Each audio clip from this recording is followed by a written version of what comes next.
Puna grasslands, Peru. A bare desert, rocky land, and one big nothing. Oh no, wait, there's Ureta. Ureta is a flowering plant that looks so unique, you might actually think it's photoshopped. That's how different it is from the rest of the desert. At first sight, it looks like some rocks covered in moss. But we're talking about a 3,000-year-old plant found in the freezing Puna grasslands of the Andes. This plant grows in packs, and they're so dense you could stand on top of a Ureta shrub and it'd take your weight without problems. Spotted Lake, Canada. They call it the most magical spot in Canada. In winter and spring, this is just a regular lake that looks like any other. But try going there in the summer when the water starts to evaporate. It'll feel as if you've entered a different world, a polka-dotted landscape with blue, green, and yellow spots. Over the summer, there are over 300 pools there, and they look magical. Over the centuries, people believed each of them had different healing properties. Oh, and the explanation for the vibrant colors is pure science. Each of them has a high concentration of different minerals. Rio Tinto, Spain. For more than 5,000 years, the Red River has been surrounded by mines full of copper, silver, gold, and other minerals. They give the river its unique reddish color. People were mining that area for centuries until the whole industry started to fade out. The mines remained abandoned until they were rediscovered in the 18th century. The river is quite impressive, but it's also very dangerous for people because of its high acidity. The bacteria in the water create similar conditions that can be found in some other places in our solar system. For example, scientists believe there's something similar on one of Jupiter's moons, Europa. An acidic ocean is hidden underneath the moon's surface. Toyama Bay. If you're walking along the shore of Toyama Bay in Japan, you might be lucky to see mystical neon blue light. It's coming from underneath the water and lighting up the night sea. There aren't many places where you can see a phenomenon like this. It's the firefly squid that's responsible for the breathtaking show. The creature lives at a depth of more than 650 feet under the surface. But in spring, they gather near the coast. Sometimes, waves even wash them ashore. The light these animals emit is actually camouflage, which helps them to hide and protect themselves. During the day, the squids go back to the deep, but they come back to party near the shore at night. The light they produce isn't so bright you could read a book in the dark, but it's still quite impressive. Fly Geyser Nevada, USA. Imagine you're in a space rocket. At one point, you realize you've entered the atmosphere of some unknown planet. You haven't even realized it's there. The planet's gravity starts to pull your rocket down. Soon, it crash lands on the surface. Luckily, your spacecraft is sturdy enough to stay intact. So you pull on your spacesuit and crawl outside. Right in front of you, there's something you've never seen before. Incredible nature, unbelievable colors, and a bizarre mountain-like thing. And suddenly, it spews out a column of boiling water. You shake your head. This vivid imagination of yours. You're actually in Nevada, looking at Fly Ranch Geyser. Don't get disappointed, it's still marvelous. The geyser appeared in the 1960s when a geothermal power company drilled a hole. This allowed the groundwater to escape. And the colors similar to those you can see in Yellowstone National Park? All because of algae. Speaking of Yellowstone, that's another place that looks as if it's been imported from another galaxy. On an area bigger than the states of Delaware and Rhode Island combined, there are more than 10,000 hydrothermal features, 500 geysers, and incredible waterfalls. Singi de Bemaraha, Madagascar. Now here's the place where you can easily imagine meeting some ancient animals. You can almost see them hiding somewhere among the pointy rocks, going up to 330 feet. Half of this national park is covered in forest, and the other half is rocky, formed by the erosion of water. The place is home to many animals, like chameleons, iguanas, frogs, and lots of different lemur species. Vatnajökull Glacier, Iceland. On your quest for the extraterrestrial wonders of our planet, don't forget to drop by Iceland. There, you'll find the biggest glacier in all of Europe. In some places, the ice can be more than 3,000 feet thick. Vatnajökull has 30 outlet glaciers ready to be explored. Those are channels of ice that once flew out of an ice cap, but remained stuck within the borders of the valley. As for famous Icelandic ice caves, they're formed when meltwater runs through a glacier trying to get to the surface. This usually happens in the summer when temperatures are higher and the water flow is more turbulent. When the temperatures go down, the water freezes. That's how the caves are shaped. Staffa, Scotland, UK. Staffa is an uninhabited island that looks like a place from a different planet. Once you see it, you can't shake off the feeling it hides plenty of secrets. In reality, though, it's a calm spot, almost completely taken over by seabirds and seals. Even so, no one can argue that the incredible rock columns give this place a unique and mysterious look. It's always encouraged local people to spread legends about the unusual cave. The columns themselves formed millions of years ago, mostly because of volcanic eruptions. Glowworm caves in New Zealand. Imagine finding an entrance to a magical cave. You row your boat, eager to sneak a peek inside, and get rewarded with one of the most beautiful views ever. You see a closed cave that looks as if it's under a magnificent starry sky. You don't need to travel all the way around the Milky Way to find something like that. Glowworm caves in New Zealand are there for you. The caves started forming millions of years ago, and now they have an impressive collection of stalagmites and stalactites. But what makes them really special is glowworms. The caves are home to thousands and thousands of luminescent larvae. Worms need to attract insects and potential partners. To do that, they use their tails that glow in the dark. There are lots of caves like this in the area, and people have been exploring them for over 100 years. Wulingyang Scenic Area, Zhangjiajie, China. This amazing place has breathtaking sceneries and more than 3,000 sandstone pillars. They look as if nature decided to make its own version of skyscrapers. Some of them are half as tall as the Empire State Building. Usually, you can't even figure out where the pillars start.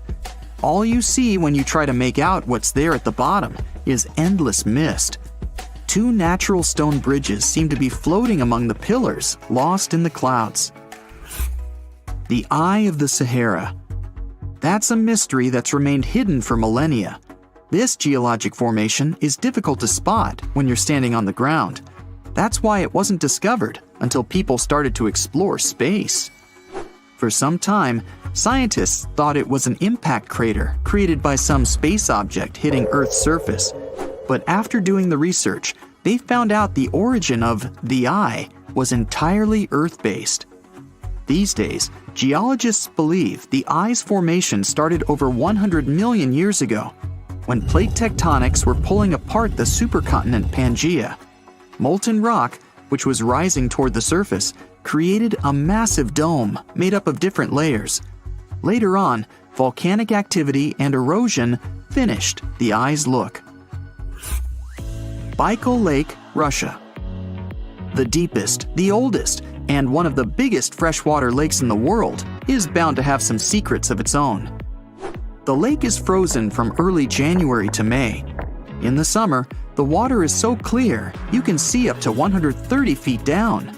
That's because melted ice from the Siberian mountains is incredibly pure. There are also no mineral salts in Baikal. Salar de Uyuni, Bolivia. It's one of the most extreme places in South America. The world's biggest salt flat stretches for over 4,000 square miles. It appeared when prehistoric lakes evaporated thousands of years ago. A thick, salty crust extends beyond the horizon. At one point, you're not even sure where the land ends and the sky begins. The Atacama Desert, Chile.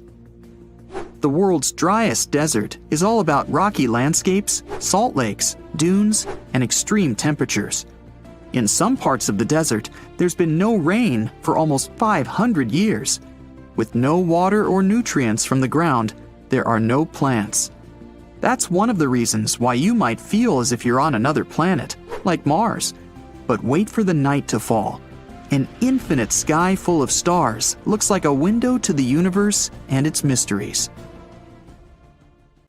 Octopuses have 3 hearts. 2 of them pump blood to the gills, while the bigger heart circulates blood to the rest of their body. They also have 9 brains.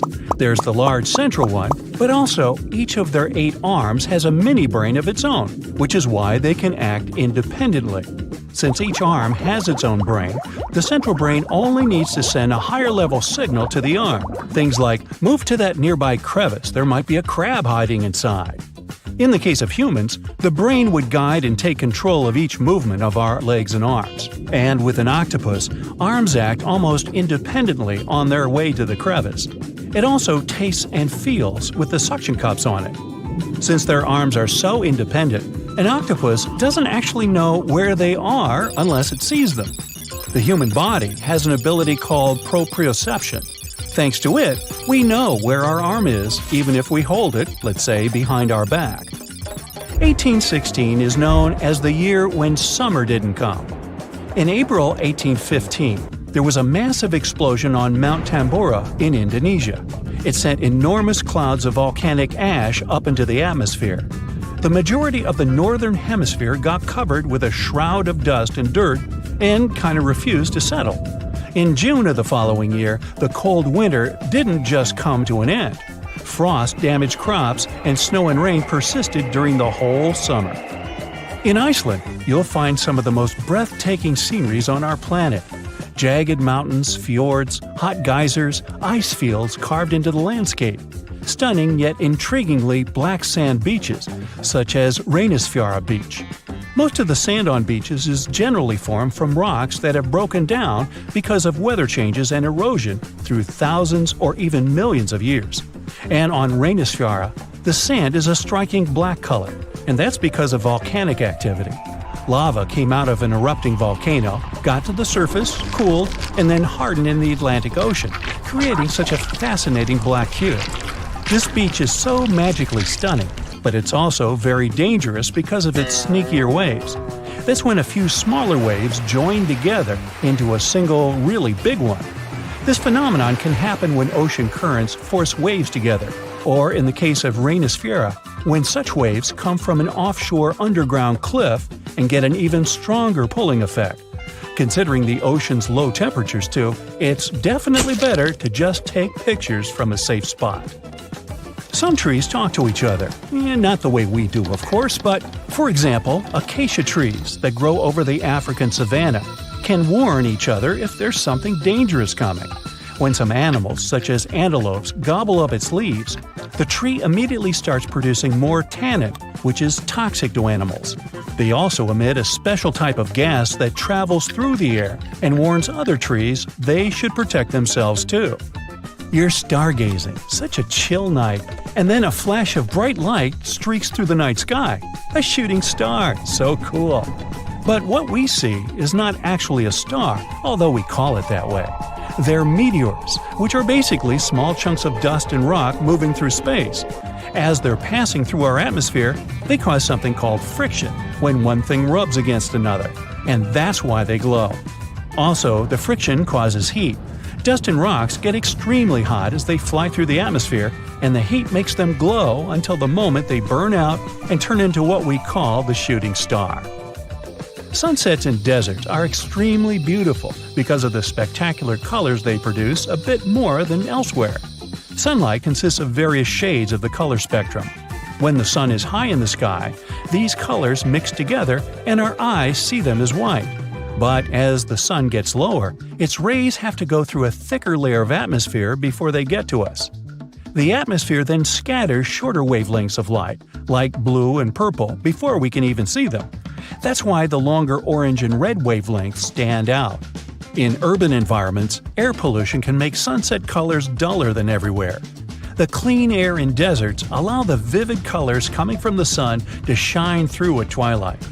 Also, the moisture, water vapor, and rain-engorged clouds can mute the sunset's hues. Since there's no rain, clouds are thin and wispy, so they filter and reflect sunlight instead of blocking it. Bamboo grows really fast. It's actually the fastest growing plant on Earth, sometimes growing about 3 feet in just one day. You can find it in dense forests, where only a little light gets to the ground, which means bamboo is under strong pressure to reach the sunlight as quickly as it can. There's an underground stem that connects bamboo shoots to their parent plant, so the shoot doesn't really need leaves of its own until it gets to its full height. Also, bamboo grows faster than other plants because it doesn't waste its time and energy on growing rings that thicken the stalk. It's just a thin, hollow stick that grows straight up. You'll notice some of the big trees have shallow root systems, sometimes even 10 inches deep in the ground. The roots generally need access to oxygen and water, and they can mostly find it in special underground pockets called soil pores. When a tree has ideal moisture and soil conditions, it can send roots deeper down under the surface and get what it needs. But most of the time, conditions are not perfect, considering bedrock, stones, and compact soil that physically prevents the roots from going down. Such obstacles also prevent the roots from getting the needed oxygen. So, when life gets tough, the tree will take an easier option. Its roots will stay close to the surface and spread out in different directions. Drought conditions are another reason trees can have shallow root systems. By staying closer to the surface, they can take most of the rainfall collection. Plants are exposed to the sunlight most of the time, but they still don't get sunburn. They appeared on land about 700 million years ago, and one of the key things they needed to survive was something that would protect them against the ultraviolet rays coming from the sun. Those in the sea had seawater as protection. UV radiation is mostly responsible for sunburn, so land plants developed a special protein that detects it. This protein sends signals to the cells to protect the plant from the damage and effects of UV radiation. Basically, it's like they produce their own natural sunscreen, but this still doesn't mean they're 100% protected. You know that common belief that if you water plants in the midday sunshine, this can cause their sunburn? Some think droplets of water act as tiny lenses and then focus the sunlight onto the leaf surface. But they're not strong enough to actually focus sunlight from a water droplet onto the surface of a leaf. It's just that their natural sunscreen doesn't mean total protection. Too much exposure to UV radiation damages cells in the leaves and bark of the majority of plants. Earth's core is as hot as the surface of the sun. You'd think it could easily melt our entire planet, especially since the core is only 1,800 miles away from the surface. If the sun were so close, we'd be like French fries. But we're alive because the center of the sun is surrounded by a mantle of rock that's mostly solid. The crust we walk on actually floats on that mantle and protects us. If the sun was close, we'd only have empty space to protect us, and you and I wouldn't be talking. Also, to melt the entire planet, you'd need way more energy than the heat in its core. As with many other crazy internet discoveries, it all kickstarted on Reddit with a wild post about wicked forest designs. Just take a gander on Google Earth and hit up the history tool to watch epic transformations from barren valleys to densely populated areas teeming with lush green tree plantations.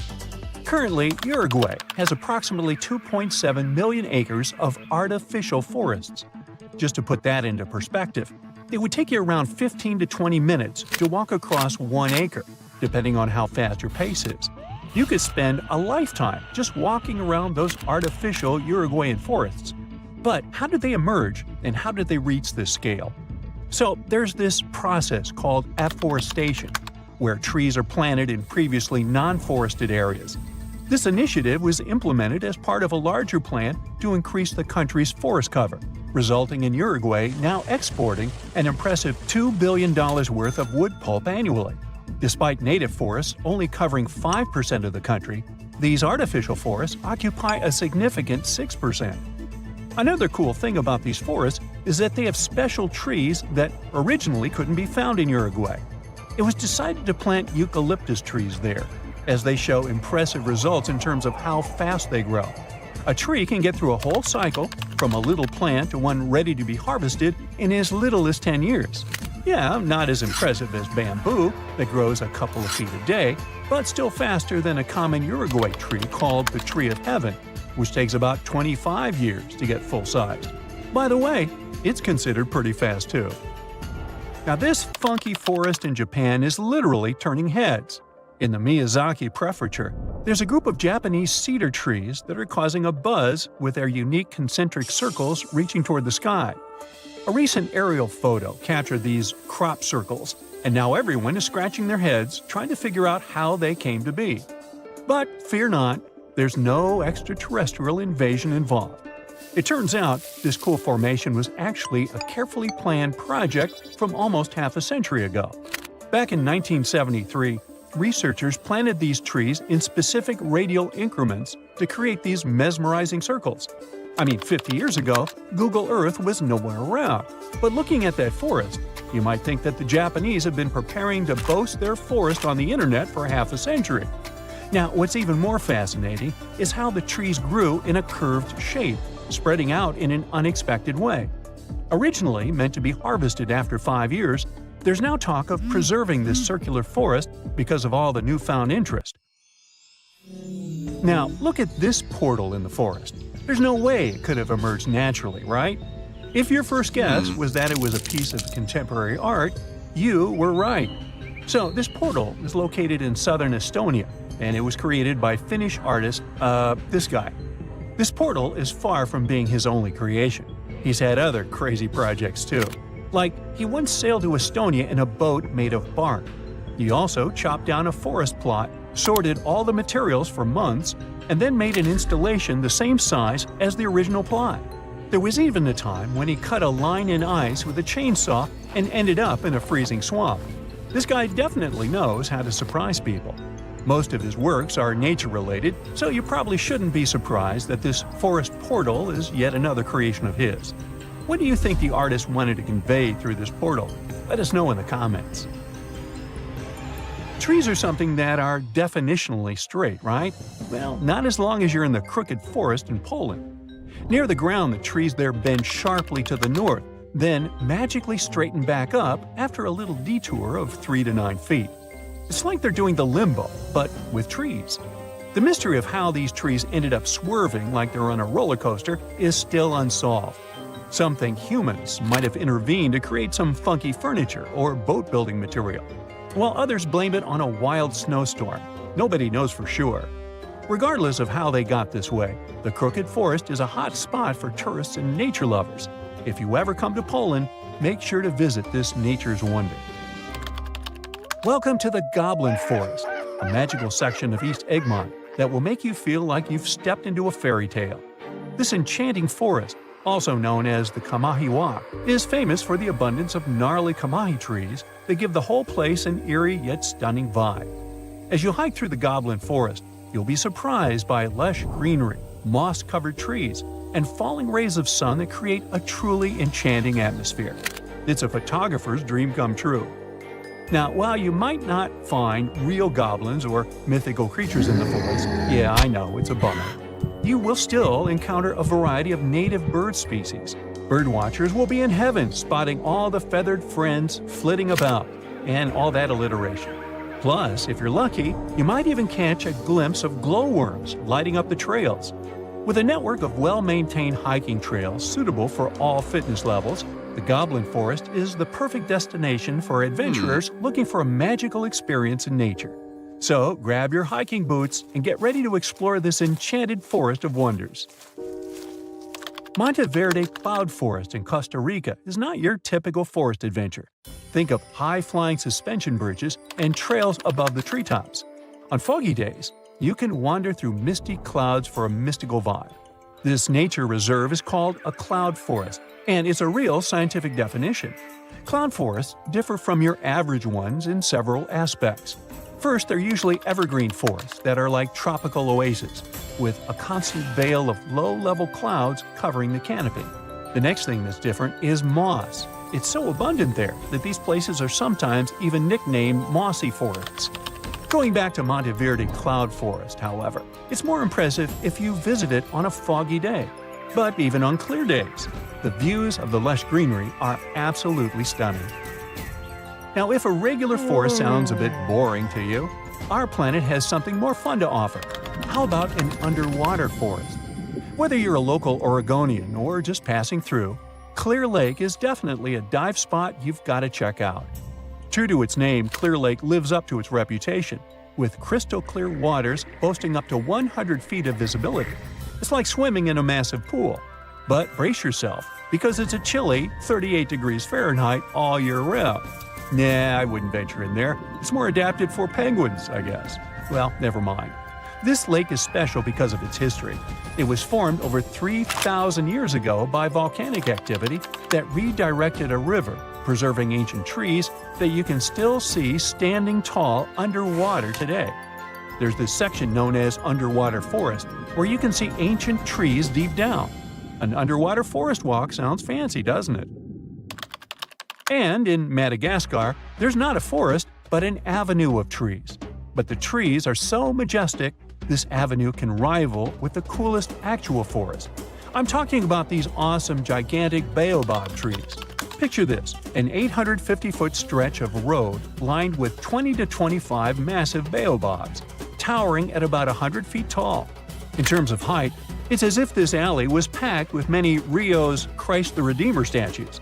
Even a 6-foot guy would feel insecure there. And if you venture just 4 miles away, you'll find the baobab amaru, 2 baobabs that grew twisted together like a love story. Legend has it that they represent an impossible love between 2 young villagers who dreamt of a life together. Now they stand there, intertwined for eternity. The sea, this unrelenting water beast, has been defying all attempts to tame it for centuries. Many ships driven by the wind have gone through the harshest parts of the world. Some have survived the struggle with the sea, and many have come off second best. It's the year 1834. A ship called the Pilgrim is setting a course to sail from California to Boston. The journey will venture around South America and then past Cape Horn of Chile. Richard signs up as a merchant seaman aboard the Pilgrim. This is his first voyage at sea. The crew tells Richard stories of the Drake Passage off Cape Horn, a route that's legendary for its dangers. Countless ships and sailors have disappeared in those waters. Since Cape Horn's discovery in 1526, it's quickly become known to all those that have sailed around it as the ultimate test of any mariner's skill and of any ship's strength. Those that have survived the journey call Cape Horn a sailor's nightmare. Jack the helmsman, a salty veteran, steers the ship towards this most dangerous of all routes. Jack has been aboard the Pilgrim since it was first commissioned in 1825. He's passed by the Horn many times, each time learning a different lesson from the tests provided by the sea. The Pilgrim has been refitted since its past voyage a year ago. Richard values Jack's experience, given that it's his first journey at sea. Jack assures Richard of his confidence in the Pilgrim, even though it's just a small wooden brig with 2 masts. Jack's aware that wooden vessels are gradually becoming outdated, replaced by new steam-powered ships. But Jack prefers the maneuverability of the Pilgrim and would take it over the steel ships any day. Richard is excited to be aboard. There's so much to explore in life as a merchant seaman, but the guy struggles to acquire his sea legs on the boat. Forceful winds make the Pilgrim move faster, providing Richard with a quick introduction to life at sea. At the same time, nothing can prepare him for what is to be experienced at Cape Horn. It's the southernmost point of land before Antarctica. The gap between the icy continent and Cape Horn holds the infamous Drake Passage. Approximately 700 miles between Cape Horn and the Antarctic Peninsula. Strong winds provide an uninterrupted, steadfast journey toward the Horn. But, as Jack tells Richard, the winds are more concentrated at the Drake Passage. They create a funneling effect, becoming stronger and more unpredictable.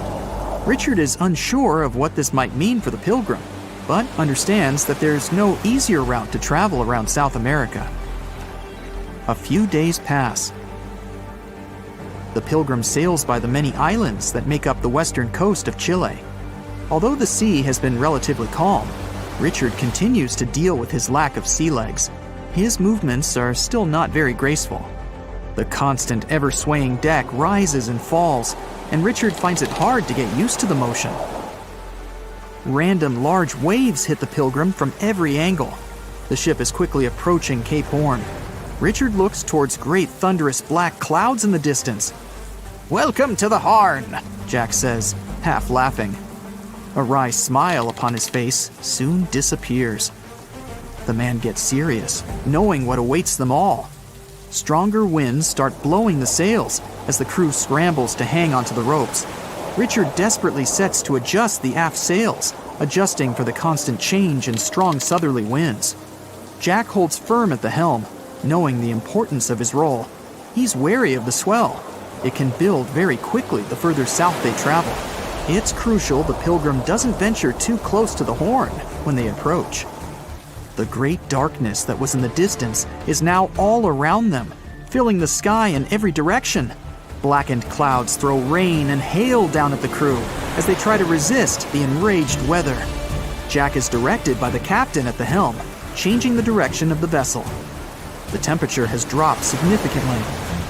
Barely keeping the water from his eyes, he turns toward the port side bow to provide his face a brief break from the torment of the wind. Looking out into the distance, the man sees the Horn standing alone, surrounded by mist. It's a haunting sight. He steers the Pilgrim along the face of the Horn, the distance getting shorter. The waves shrink in height since the depths become shallower. But these waves are much steeper, and their angle can cause more damage to the wooden vessel. Jack's unsure how much of these waves the Pilgrim can take before the hull is breached. Richard, still posted at the aft sails, watches the water and icebergs floating by. He's unsure how large they actually are, since they're mostly hidden underwater. But he knows to alert Jack if any get too close. Just one iceberg hitting the Pilgrim will be all that the hull can withstand. Dutifully, he watches over the side and into the distance. Icebergs aren't the only thing to look out for. Rogue waves are common in these seas as well. The connecting Antarctic and Pacific Oceans, mixed with stormy weather, form waves together. This creates much larger rogue waves. Such waves have been known to reach up to 100 feet tall. They can destroy most vessels in their path. It'll surely be the end of the Pilgrim if it comes across a rogue wave. Strong currents adjust the route of the Pilgrim, as though the Horn is trying to lure the ship toward its rocky shallows. Slowly, they are getting pulled closer toward the Horn. Jack is fighting the current at the helm. Spinning the wheel, he strains his body as much as he can. Grunting, he plunges the wheel from the port side to starboard and back again. The captain keeps yelling directions. To a novice, they're extremely confusing. But Jack, a hardened veteran, continues to interpret the directions with ease, steering to readjust their course away from the Horn. The captain orders Richard to assess the hull below the decks. With the level of pounding the Drake Passage has provided so far, it's surely harmed the ship in some way. Richard runs to the deck as another sailor yells something at him, but the noise of the sea makes it difficult to hear. A wave hits the side, flowing onto the deck. Richard manages to hang on to the mast before he's almost swept overboard. The entire front deck seems to be underwater. Hanging on as the water rolls off the sides of the ship and waiting for it to clear, Richard watches the Horn slowly go past. Still, it beckons toward the Pilgrim, as though asking for its dues from the crew. The currents are still pulling the ship, while the storm is raging on, with no end of the struggle in sight. The storm is growing ever larger and fiercer. Richard gathers himself to head below and assess the damage. After a slow descent to the lower decks, Richard can finally look over the hull from the ship's quarters. There's no damage from what he can gather. But he's shocked by the depth of the water inside. It's now at waist depth. Cups, amongst other things, float in the water. Even inside the ship, the guy can't escape the waves. Unable to make sense of it all, he stands frozen, listening to the almighty power of Mother Nature outside. The sea roars even more wildly, waves constantly thudding against the hull. It sounds like a somber drumbeat, a slow countdown to the demise of the Pilgrim. Richard forces himself back to the terrors of the above decks, grasping onto the rails to carefully walk the slippery stairs. He leaves the disturbing creaks of the wooden decks. They're soon replaced with the strained sounds of the ropes, the yells of other sailors, and the deafening roar of the sea crashing all around him. Jack is at the helm, focused on his role, still fighting the wind and the waves, even with the addition of ice and frost. It seems that the world around him has set its heart to distract the man from his duty, but Jack pushes on determinedly. For 9 days, the Pilgrim fights the constant changes in stormy weather, facing all kinds of obstacles, but the ship manages to make it through.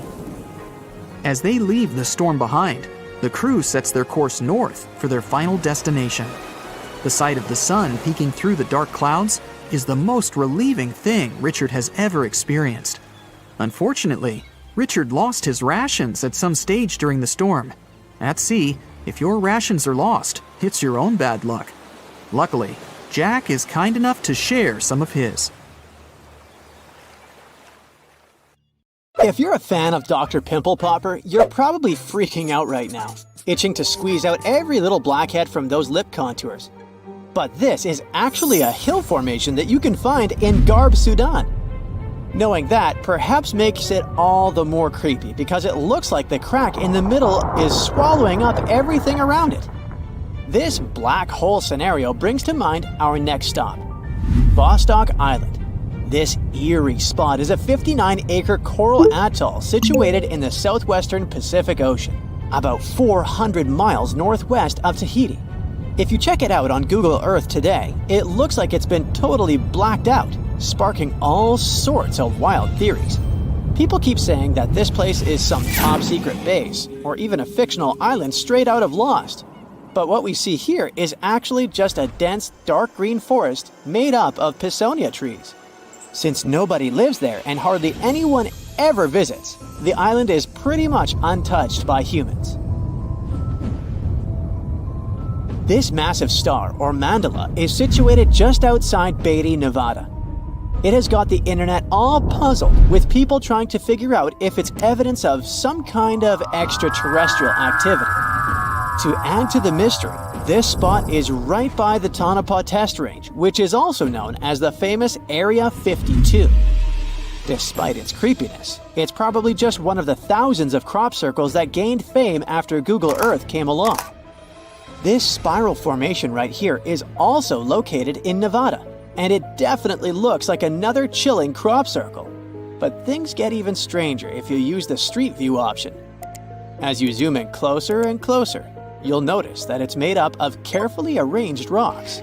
This labyrinth, so to speak, is part of an open-air museum situated in the ghost town of Rhyolite. And if that's not creepy enough, take a look around and you'll see dozens of eerie men in white cloaks. Despite their lifelike appearance, these silhouettes are actually statues from an installation created by a Belgian artist in the 80s.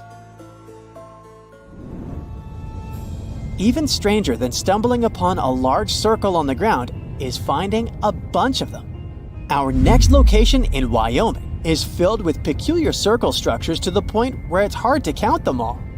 During the 20th century, this U.S. state shifted from a farming economy to an industrial one, dominated by the extraction of oil, gas, and coal. So, these circles are likely remnants of a tank farm. I mean, places where oil storage tanks used to be located. If you want to avoid nightmares, I highly recommend not searching for the mausoleum of Emil Becker in Poland. If you happen to find it by using the Street View mode, prepare yourself to face an abandoned place with the most terrifying sculpture there is. Oh, the creeps. Keeping on the spooky side, let's head to an isolated corner of Kazakhstan, where you can find a pentagram etched into the Earth's surface. This formation is huge, measuring roughly 1,200 feet in diameter. Before you jump to conclusions about this formation being related to some kind of underworld deity worship, it's worth noting that the pentagram actually turns out to be the outline of a park designed in the shape of a star. The star shape is marked by roadways, which are now lined with trees, making the star shape even more distinct in aerial photos. You can spot this peculiar symbol from quite a distance. At first glance, it might even resemble an otherworldly alphabet, as if a highly intelligent civilization is trying to send us an alert message. But this mystery is already solved. We are in De Hoge Veluwe, a Dutch national park located in the province of Gelderland. And these lines are actually part of the park's logo. Search for these coordinates to find what looks like a land formation straight out of an extraterrestrial landscape, or perhaps a set from Avatar. This place, located in Inner Mongolia, China, is believed to be a granite mine. But it's a bit of a mystery why it has such a striking blue tone on Google Earth. If you check it out on Microsoft Bing Maps, for example, the same location appears in a much more natural tone. In the Australian outback lies a massive geoglyph known as the Maori Man. Discovered in the late 90s, it appears to represent an indigenous Australian man hunting with a boomerang or stick. The figure stretches for more than 2 miles in length and about 1.6 miles wide. It has deep furrows carved into the ground, which adds to the complexity of its formation and origin. Despite efforts to uncover its purpose, its origin is still a mystery. This is Desert Breath, located in the Sahara. Like many things you have seen in this video, this formation also sparked speculation about it being created by extraterrestrial beings. But a quick Google search clears up that mystery. It turns out this is an art installation created by a group of 3 Greek artists back in 1997. They went all out, moving around a whopping 280,000 square feet of sand and even creating a large pool in the middle of it. Egypt still holds many mysteries, and you can explore them yourself with Google Earth. That's how some people stumbled upon this striking triangular-shaped plateau and immediately jumped to the conclusion that they discovered a hidden pyramid. However, experts quickly dashed their hopes. They believe there's no plausible explanation for a pyramid to exist in this area, located 8 miles west of the Nile Valley edge in Upper Egypt. This discovery is likely nothing more than a hill that has suffered the effects of erosion, combined with a heavy dose of wishful thinking. In some cases, nature itself is responsible for creating frightening sculptures, like the Badlands Guardian in Alberta, Canada. If you look at it from above, you'll notice not 1, but 2 human heads emerging from the landscape. These gigantic beings were sculpted by rainwater erosion on layers of clay-rich soil. Ironically, additional human-made structures give the impression that this one is wearing wired headphones. It seems that deserts are a prime spot for discovering strange images on Google Earth. So our next stop is China. In the Gobi Desert, you'll come across zigzagging white lines that look kind of random. The first challenge for armchair experts was figuring out what these structures were made of, as it's hard to tell if they're painted on or dug into the landscape. There's still a lot of speculation about it on the internet. But the most plausible explanation is that this structure is used for calibrating satellites. This way, satellite cameras can focus on these large grids to orient themselves in space. Check out this intact plane that seems to have sunk beneath the ocean off the coast of Crooked Island, Bahamas. Some viral videos claim it's a crashed plane belonging to the infamous Pablo Escobar. The truth is that something lying on the bottom of the ocean can't be that visible, so it's more likely that it's a plane that was actually flying when Google captured these images. However, there is a strong belief that Pablo Escobar did have a plane that crashed nearby, but it was in another part of the Bahamas known as Norman's Cay. You can still spot it in shallow turquoise waters. Just search for Norman's Cay sunken plane, and there it is. If you're convinced that extraterrestrials are already among us, then go ahead and type in these coordinates on Google Earth. Explore the area using Street View, and wow, what is it? Of course, we're not talking about visitors from other planets, but this shadow of a gigantic creature still gives me the creeps. Turns out, it's just a person lugging around one of those 360-degree street view cameras tucked away in a trekker backpack. So hey, if you take a good look around Google Earth, you might stumble upon more of these elongated necked beings walking around the globe. Welcome to the spectacular tale of the John Lawson House in New Hamburg, just 80 miles north of New York City. This 150-year-old home is known for its creepy mannequins that used to magically change outfits and poses on the front porch. Some say these mannequins were haunted by spirits from tragic events that happened nearby in the 19th century. Back in the day, the Lawson family built this historic home in a bustling riverport village. Tragedy struck when a train accident and a destructive fire occurred near the house in the 1870s, causing chaos and taking many lives. The mysterious mannequins appeared without explanation, dressed in old-timey clothes and accessories. The homeowner was unknown when that creepy stuff was first noticed. Sometimes, mannequins would hold something in their hands, like books. Also, it seemed like those spine-chilling figures didn't fancy bad weather. They would vanish during storms and even face the sight of the lethal train accident. But suddenly, in 2016, the mannequins vanished without a trace, leaving behind a mystery that still haunts the John Lawson house to this day. Will they ever return? Only time will tell. Venice, the one in Italy, not a neighborhood in California, may be considered the city of love and all, but Pavia Island has a fishy reputation. Made up of 2 natural islands and 1 human-made one with wooden pillars and layers of earth, this place is like a creepy puzzle waiting to be solved. One island is covered in greenery, another has the main buildings, and the smallest is basically a fort.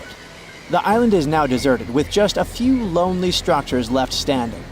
Rumor has it that about half of the land on the island is made up of human ashes. Yikes. According to stories, when a plague hit, the hospital had to figure out what to do with all the bodies. Supposedly, they ended up burning them. But some say that over 100,000 victims were actually buried in mass graves, called plague pits. The details about how all these bodies were disposed of are sketchy at best, leaving room for spooky speculation about what went down on the island. Whether they were torched or buried, the sad truth is that thousands of lives were lost and left behind on Pavia Island. Another creepy tale involves a crazy asylum director who supposedly jumped off the clock tower after being swallowed up by a mysterious fog. But this story may have originated from shows like Ghostbusters, with no actual proof that this dude even existed. There are also whispers of patients seeing ghosts within the psychiatric hospital, adding to the island's spooky vibe. While these stories might be a bit out there, they definitely add to the mystery surrounding Pavia Island. Despite all the exaggerated stories and urban legends, one thing remains true. Pavia Island has a dark history filled with tragedy. This place has seen it all. The empty buildings and abandoned landscapes are like sad reminders of the sorrowful past that haunts this eerie island. Hush, don't move. We're in the clearing in Hoia Baciu, Transylvania, which has a funky reputation for being one of the creepiest places in the world. The trees there wouldn't grow in a clearing that has a perfect oval shape.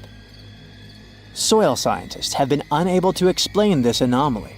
The area attracts a variety of people, from Romanian witches to sword-wielding Americans attempting to cleanse the forest through yoga. Hoia Baciu gained international attention in 1968 when someone captured a photograph of a mysterious flying object hovering over the clearing. Some people are sure those must have been guests from another planet. This event, along with the alleged paranormal occurrences reported by visitors, has added to the forest's enigmatic reputation. Local guides also share other anecdotes linked to this forest. For example, some time ago, a group of 60 people from Bucharest attempted to open a gate into another dimension there. If a paranormal forest doesn't send shivers down your spine, maybe this place will. Yep, there's a whole settlement at the bottom of Lake Lanier, Georgia's biggest lake, and it's filled with a secret American horror story. Terror, ghosts, and other paranormal stuff. The whole shebang. There are many spooky tales about Lake Lanier. Fishermen have reported seeing ghostly kayaks, and stories circulate about women with no hands haunting the Jerry D. Jackson Bridge. Plus, the lake has a dark side, with over 500 demises since it was created and more than 200 since 1994. People talk about good swimmers getting snatched under the water, mysterious boating accidents, and vehicles crashing into the lake for no reason. Locals will straight up tell you, don't go to Lake Lanier. And with the lake stats, it's hard to argue. Some say the lake is cursed, but it's up to you to decide. The Poison Garden is a misleading, beautiful place where danger lurks behind every leaf. It's tucked away behind spooky black gates at the Alnwick Garden. There, you'll discover a collection of over 100 plants that are not just toxic, but downright lethal. If you don't have to worry about accidentally poisoning yourself, just keep your hands to yourself. No sniffing or nibbling allowed. Venture through ivy-covered tunnels and fiery-shaped beds as you dive into the history of poison and hear some thrilling tales of infamous cases. Prepare to meet some dangerous flora like Laburnum atropa belladonna, and even the infamous Jimpy Jimpy plant that's rumored to be able to hurt you as nothing else. By the way, there are many wild stories about this dreaded plant. Some are a bit exaggerated, like the one about using the leaves as toilet paper. Ouch. But others are no joke, like horses getting stung and going bonkers. There's even a tragic tale of a person passing away from its sting in New Guinea back in 1922. So come on, take the plunge in the Poison Garden if you dare. Just remember to steer clear of any plants that could lead to a seriously bad day. You're having your vacation in Finland, the happiest country in the world. You rent a car and drive to see the lakes. What could go wrong? Suddenly, you come face to face with over 1,000 eerily still figures. These guys are dressed to impress in colorful outfits, but there's something off about them. Their heads are featureless, their bodies wooden, and they all seem to be staring in the same direction. It's like they were playing a giant game of freeze tag, but nobody remembered to yell, "Tag, you're it." These silent sentinels are known as the Silent People, and they've been scaring people since 1988. They're the brainchild of dancer and choreographer Reijo Kila. Originally hanging out in Lasila near Helsinki, they've traveled around a bit before settling in their current spot on the side of the road. Why did they move? Maybe they were tired of big city traffic and wanted a quieter place to chill. No one really knows what these peat-headed, straw-haired guys are all about. Some folks find them creepy, like they're watching your every move. Others think they're kinda sad, like a group of friends waiting for a bus that never comes. But hey, that's art for you. Open to interpretation and open to jokes about scarecrows having better fashion sense than most humans. Bonus here, there's a cafe with traditional Finnish crepes, so you may get scared there, but not hungry. In Australia's far north, there's a spooky granite mountain known as the Bermuda Triangle. Black Mountain, also known as Kalkajaka by the indigenous owners, has been the backdrop for some seriously strange disappearances dating back to 1800s. It's pretty close to Cooktown, so it has some legendary tales attached to it. They say Black Mountain was once a fierce battlefield for opposing ancestral clans. The whole place is littered with massive granite boulders stacked in a chaotic manner, where explorers, horses, and cattle seemingly vanished into thin air. For many years, people were scared by the bad reputation of this place until recent research shed some light on the dark mystery of Black Mountain, leaving no room for further speculation. Turns out, the reason for the disappearances may not be as supernatural as we thought. Lack of swimming skills, crocodiles, or just some good old-fashioned tomfoolery could have been the real culprits. Antarctica. It was once a green land full of dinosaurs, but now it's a frozen continent bigger than that of the US that doesn't belong to anyone. It isn't hard to find. Wherever you go, just go south until you get to the big icy thing at the south pole of our planet. It lies within the Antarctic Circle, and it's the largest single mass of ice on Earth. The continent is bigger than the US and even bigger than all of Europe. And still, Antarctica was officially discovered recently. Scientists hadn't known of its existence until 1820. After the discovery, it took another 2 decades to confirm it was a whole new continent, and a few more decades after that to decide on a name. In Antarctica, anti means the opposite. So Antarctica literally means the opposite of the Arctic. Now, even before scientists discovered the land, ancient Greeks already theorized that there must be a southern continent to balance out the Arctic in the north.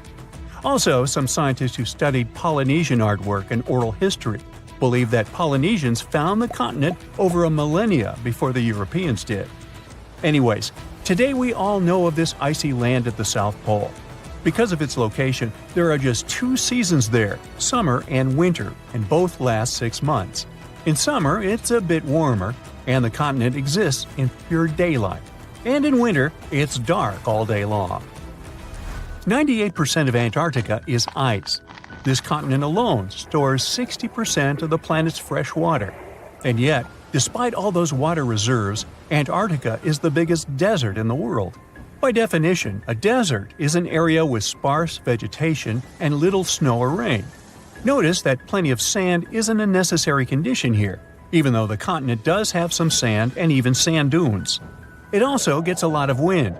Antarctica is the windiest continent on Earth, and wind speeds can reach 200 miles per hour. That's even faster than hurricane winds. The little snow the land gets never melts. It just builds up over time, for centuries and millennia. So there's a thick ice layer there. This makes Antarctica full of hidden secrets. There's a whole new world underneath its ice. For example, there are a lot of mountains on the continent that are like 9,000 feet tall. It's taller than 3 Burj Khalifas stacked on top of each other, if we must, and that's currently the tallest skyscraper in the world. But we don't see all those mountains because they're all hidden under the ice sheet that's almost 16,000 feet thick. There's also a lake down there, beneath over 11,000 feet of snow. The lake is called Lake Vostok, named after Vostok Research Station, under which it's located. Originally, it was just a hypothesis. Over a century ago, a scientist suggested that the huge pressure created by tons of ice could decrease the melting point of ice in the lowest layers of the ice sheet, creating liquid water, which could form a lake. He didn't prove his ideas in his lifetime, but others continued his work and confirmed that this theory was true. There's also a canyon in Antarctica, hidden underneath huge masses of snow too. It's deeper than the Grand Canyon we have in Arizona. There is a mountain range that divides the continent into 2 parts, East Antarctica and West Antarctica. The western part of the continent is experiencing higher temperatures and is starting to melt. If West Antarctica melts and releases its stored water, it will raise the average global sea level by about 16 feet. That will be enough for some cities all over the world to completely disappear. Perhaps the first to turn into a water world will be Thailand's capital, Bangkok, which is just 5 feet above sea level. Then it will be Amsterdam in the Netherlands, followed by Ho Chi Minh City in Vietnam, Cardiff in the UK, and New Orleans in the US. People do a lot of work in Antarctica now, residing there for many months at a time to study this mystery of a continent. Over the years, even a few children were born there. But it's not a country, and the land doesn't belong to anyone. It's governed by the Antarctic Treaty System, an agreement of peaceful research and collaboration that suspends all territorial claims. It was first signed by 12 nations, and now there are 59 supporters, half of whom have decision-making powers. The continent is occupied all year round by researchers from all over the world. There are about 5,000 people living there in summer and about 1,000 in winter. Yet no one is a permanent resident there. People come and go, and the scientists take turns spending time there. The average yearly temperature there is negative 30 degrees. But there was a time when Antarctica was about as warm as Melbourne, Australia is today. It was about 40 to 50 million years ago. Yeah, I wasn't around then. But the continent had green forests and dinosaurs roaming its land, chilling in the sun in a 63-degree Fahrenheit environment. That was before penguins. In our age, it's so cold that you won't even find any trees or bushes in Antarctica, just the snow. The only plants that can thrive in such extreme temperatures are lichens, moss, and algae. People can't stand such freezing conditions for lengthy periods of time either, so the continent has never had any indigenous population. Well, that is, if we don't count penguins, seals, whales, and a few other types of birds that live there now. Antarctica's fauna is the scariest and least diverse on the planet because only a few organisms can withstand its harsh conditions and because non-natives aren't allowed to be brought there. So, if you decide to travel to Antarctica with your cat, well, you can't. Hey, I don't make the rules. But those few species that live on the South Pole totally own the place. There are no more than 5,000 people there and around 20 million penguins. They are a kind of settlers, though. Penguins' first ancestors lived in Australia and New Zealand. There are still a few penguin species there, including the smallest penguin on Earth that is just 1 foot tall. Still, most of the penguins migrated to Antarctica at some point, possibly because they were attracted by the greater food supply there. It's not the cold that made them like the land. It turns out, most penguins leave the continent when the summer ends. The only ones that stay there are male emperor penguins, and they do it to warm and protect eggs left by their mates. But where do all the other penguins go? At first it was a big mystery even to scientists, but then they attached some tiny location devices to the legs of a few of these animals and figured it out. Penguins go to live in the southern oceans while it's too cold in Antarctica. None of them go ashore for half a year until they get back to the continent. When they come back, it's when those eggs, left for male penguins to nurture, start hatching, and so penguin families can be together when it happens. Penguins eat different fish, and the ocean is full of those despite its cold temperature. In some areas, water can reach below freezing temperatures because it's salty. But fish don't freeze there because they have antifreeze proteins in their bodies. Then there are also about 1 million seals in Antarctica. They like fish too, and they can hold their breath underwater for 2 hours. They see way better underwater than in the bright light of the day, and they also use their whiskers to locate food. Their breathing holes in the ice can freeze while seals are away, and they must use their teeth to make a new one. Seals can even sleep underwater and then resurface occasionally to get some air without waking up. I can appreciate that. So, we might be getting closer to finding a massive icy planet beyond Neptune's orbit. Sorry Pluto, still not you. Recently, some universe mapping using data from a telescope in Hawaii eliminated about 78% of the possible locations for this mysterious Waldo from space. Some people call it Planet 9, while others prefer Planet X. Either way, it's been causing controversy since its existence was first proposed, and that is mainly because no study so far can answer the big question: does it really exist? If discovered, Planet 9 would rank as the 5th largest planet in our solar system, with a mass 10 times that of Earth. It's also theorized to be gaseous, like Uranus. The initial study on Planet 9, dating back to 2016, suggests that this colossal new planet orbits the Sun 29 times farther out than Neptune, which sits at about 2.8 billion miles. As a result, the Planet 9 would take between 10,000 and 20,000 years to complete a single orbit around the Sun. If confirmed, this yet-to-be-understood world would dominate a region larger than any other known planet in our cosmic neighborhood. These are all intriguing hypotheses, but without a single piece of evidence or observation to back them up. Before dismissing this as a wild guess, it is important to note that these researchers relied on complex mathematical modeling and computer simulations to speculate about the planet's characteristics, because that's what they do. The hypothetical presence of this planet would explain various mysterious features located beyond Neptune. We are specifically talking about the Kuiper Belt, a huge donut-shaped region filled with icy debris left over from the formation of the solar system, including comets and dwarf planets like Pluto.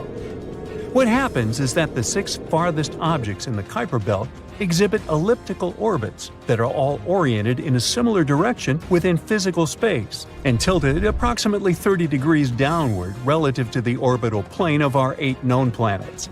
What's strange here is that, despite their distinct orbital velocities around the solar system, they maintain this alignment. The likelihood of such alignment occurring randomly is extremely low, around 0.007%. So, here comes Planet 9, a hypothetical massive celestial body that offers a plausible explanation for this strange phenomenon, potentially exerting gravitational influence to shape these orbits. The initial theory didn't hold up for long, facing accusations of observational bias and calculation errors. Then, in 2017, another study popped up, sparking back the idea that maybe Planet 9 is out there after all. This time, Spanish astronomers tried a novel approach, focusing on observing extreme trans-Neptunian objects.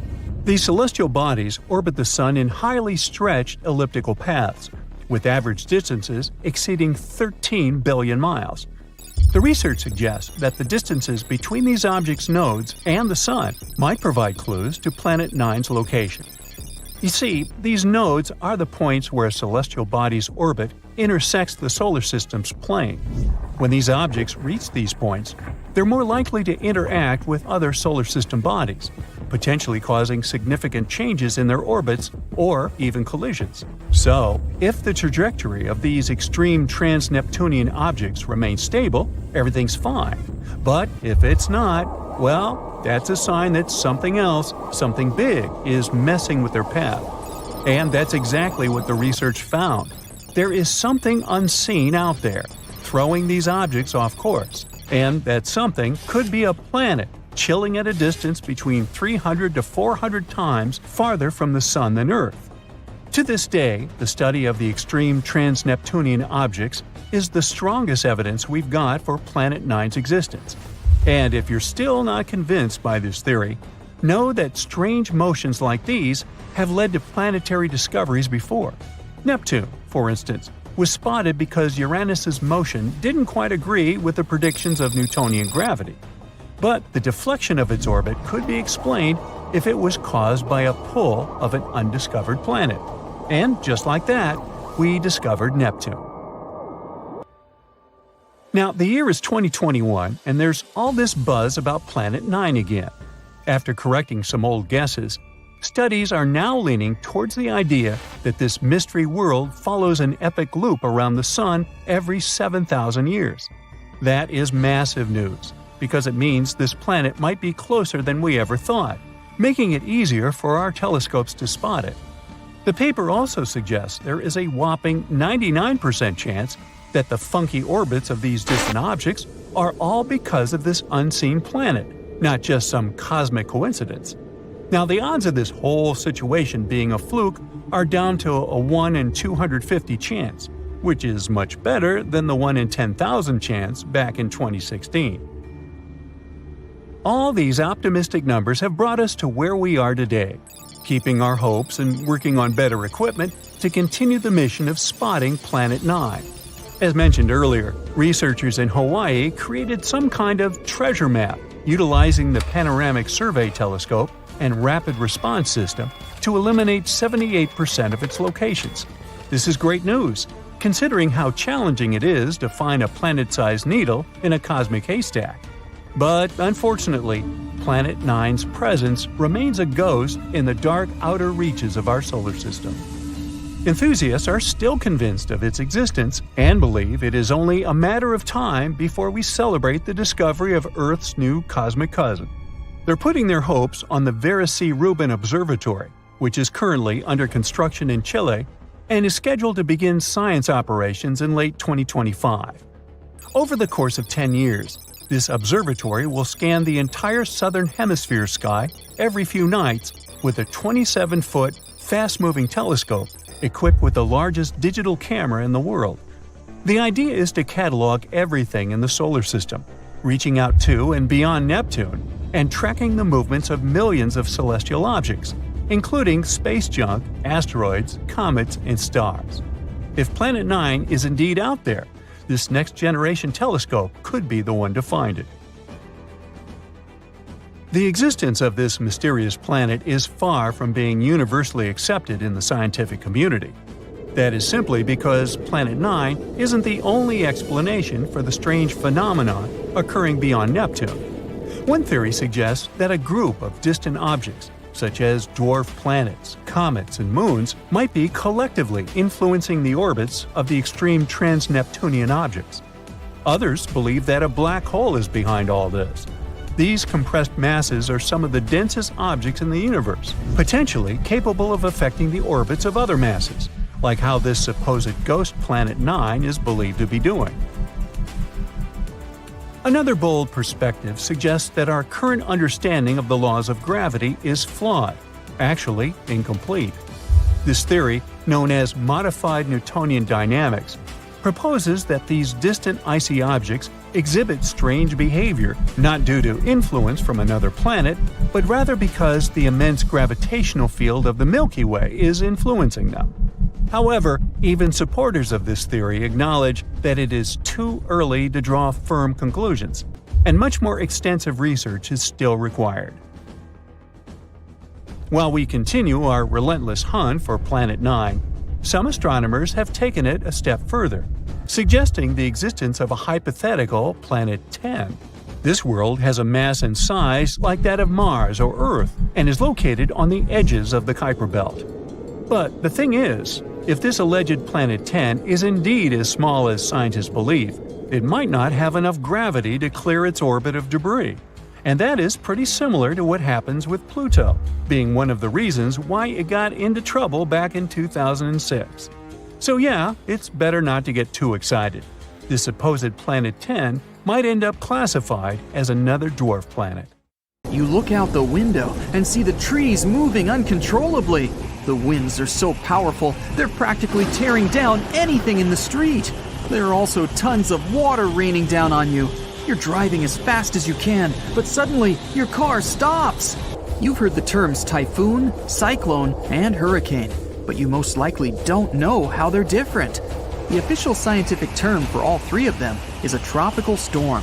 While they're practically the same thing, and they form the same way, they're different depending on where they occur. Hurricanes are the ones that form over the Atlantic Ocean or the Eastern Pacific Ocean. Tropical cyclones act as giant engine turbines powered by warm, moist air and form only over warm bodies of ocean water near the equator. The warm and moist air surrounding the ocean rises and leaves low-pressure air close to the surface. In turn, the air below becomes moist and warm and also rises. The cycle goes on, with warm air pushing up and squeezing the low pressure near the surface, only to rise as warm, moist air. When the warm, moist air cools off, it forms clouds. These clouds create the tropical storms we all fear. The storms spin the same way as the Earth is rotating. So, storms to the south of the equator rotate clockwise, and storms north of the equator spin counterclockwise. The eye of the storm happens when the storm spins so fast that it actually becomes visibly clear in the center with low air pressure. But you'd have to look at it from above, which is super risky. Tropical storms normally move at around 39 miles per hour. Tropical cyclones are way faster, around 74 miles per hour. They're also known as hurricanes. If you're standing at the tip of the North or South Pole, the Earth's rotation will appear to stand still, even though the rest of the Earth is experiencing day and night like everyone else. In the poles, you have really long nights and days that last for months. Over at the equator, time moves along with the distance around the planet, which is around 25,000 miles long. The Coriolis effect makes wind patterns traveling long distances around Earth appear to move in a curve rather than a straight line. And because of the planet's unique shape, the speeds are different. It affects the Coriolis force and hurricanes as well. Because there's no curving of the object's path as measured relative to Earth's surface at the equator, the Coriolis force equals 0. A hurricane starter pack includes deep, warm ocean water. It all happens in the moist middle layers of the atmosphere, with a chilly atmosphere on top. It also takes some low wind and some surface disturbance. And it can stretch around 300 miles away from a large body of water where the center of a large hurricane is. The good thing is that hurricanes get weaker when they hit the land because the warm water in the middle of the ocean isn't giving it the juice it needs to stay pumped. But it'll still carry a sustainable amount of damage with the strong winds and rain. In 1900, one of the biggest hurricanes struck near Central America and in the Gulf of Mexico.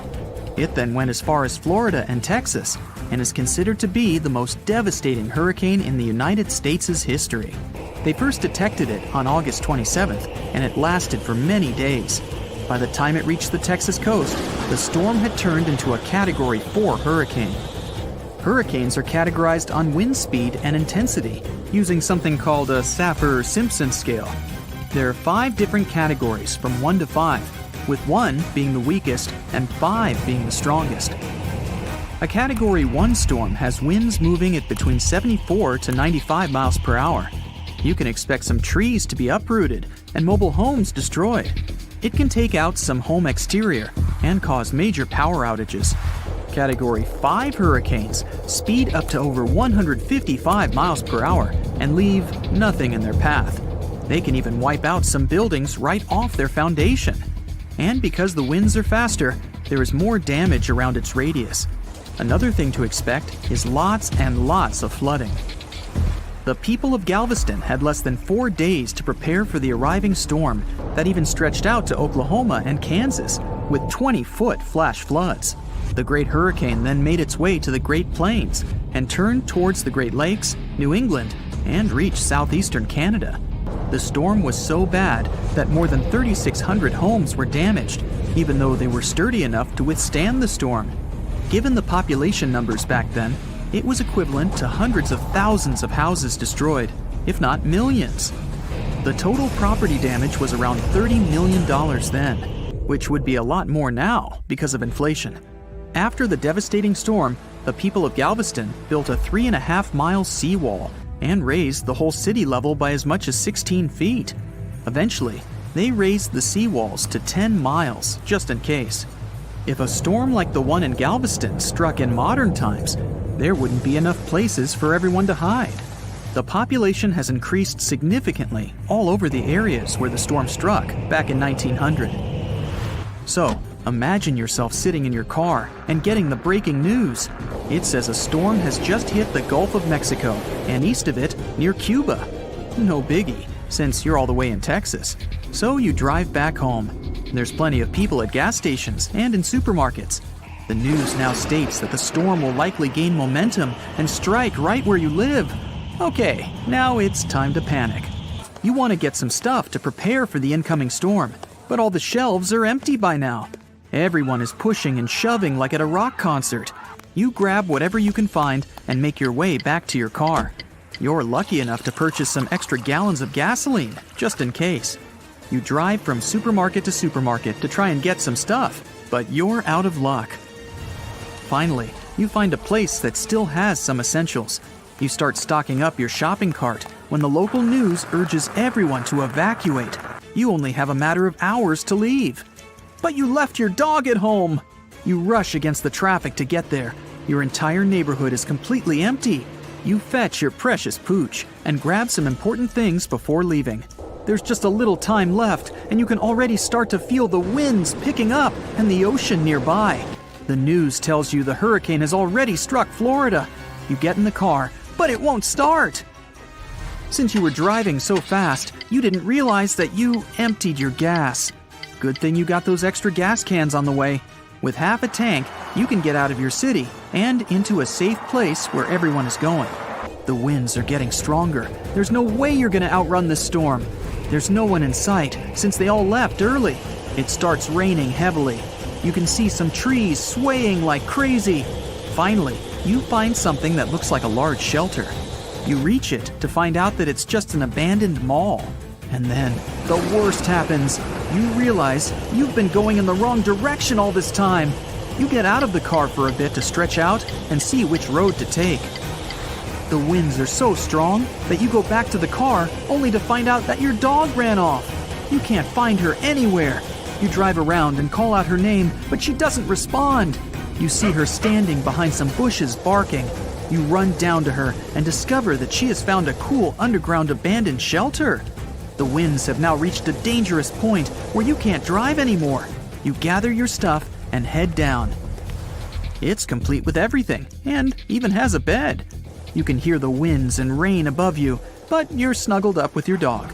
The next day, you get up and see that your car has been tossed over to another road, and there's not a single tree in sight.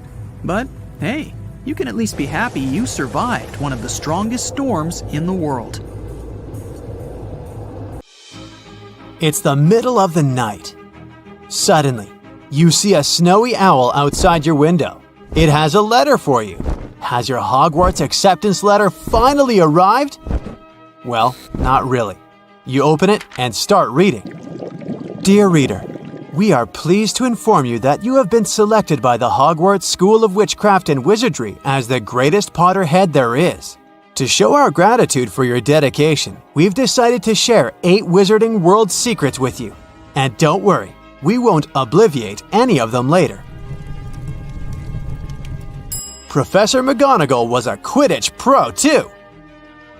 Harry's broom riding and Quidditch skills are recognized early on during his time as a Hogwarts student when he retrieves Neville's Remembrall from Malfoy. Despite going against Madame Hooch's instructions in doing that, his rebellious yet heroic act helps Professor McGonagall spot his talent.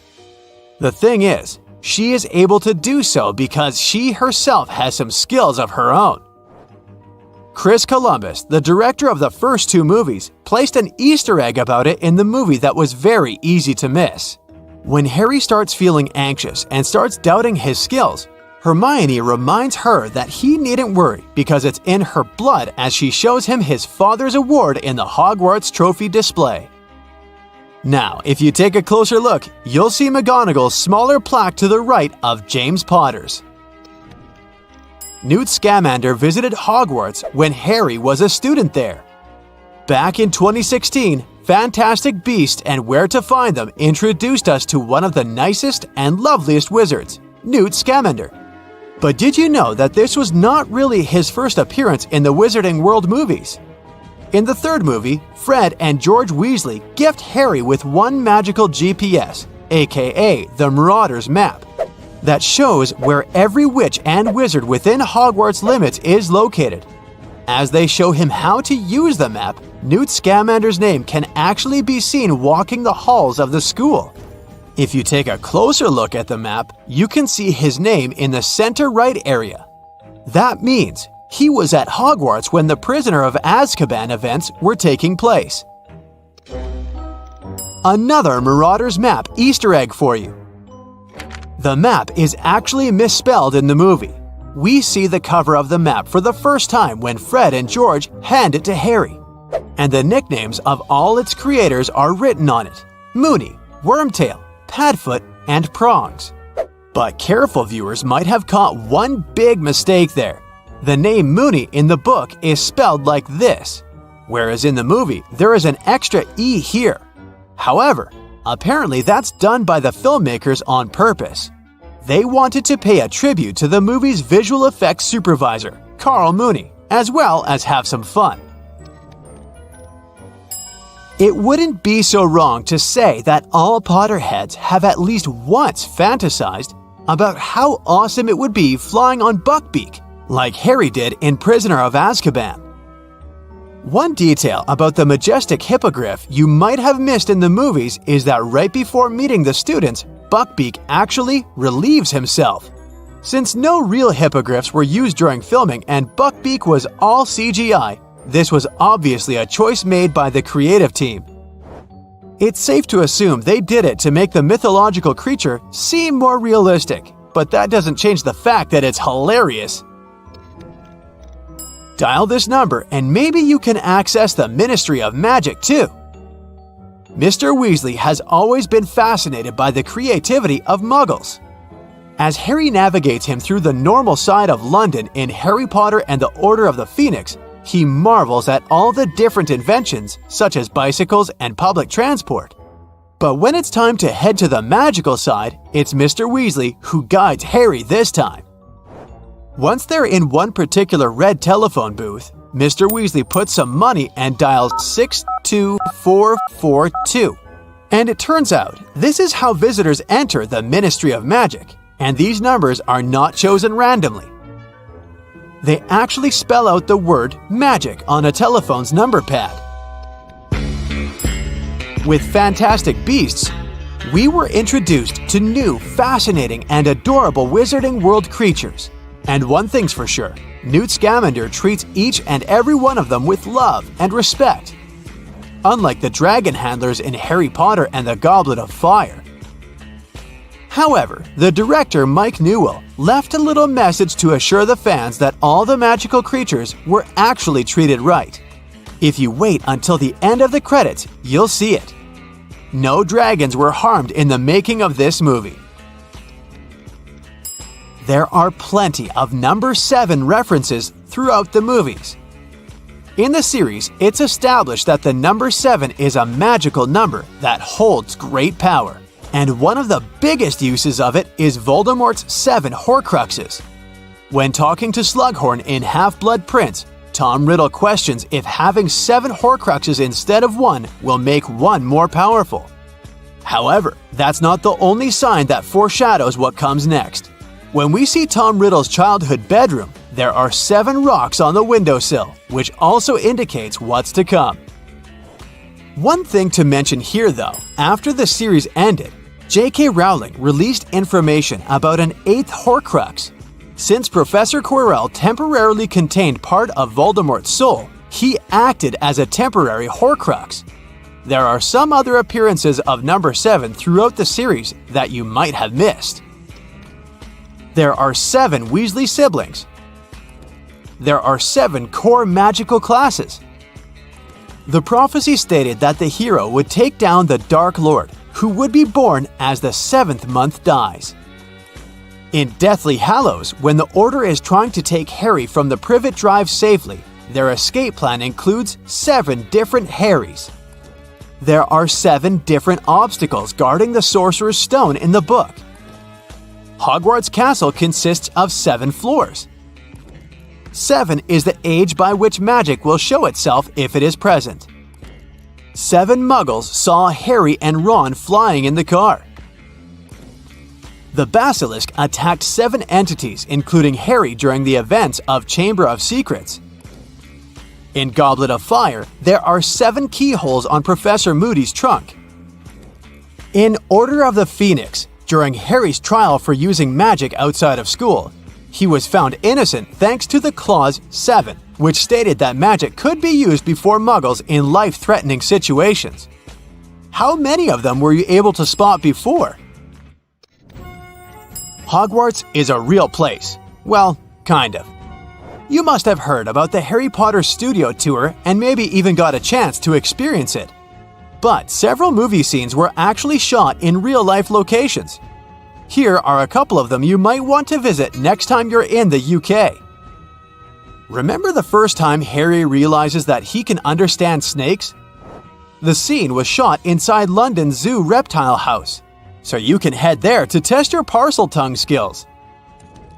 In the books, Hogwarts is set in the Scottish Highlands, and many of the movie's exterior shots were filmed in Scotland as well. Loch Shiel was one of those places, and it was used as the location for Black Lake. But we don't suggest that you go for a swim in it like Harry did in the Goblet of Fire. There's no risk of merpeople bothering you, but there is a risk of hypothermia since Scottish lochs can be freezing cold, even in summer.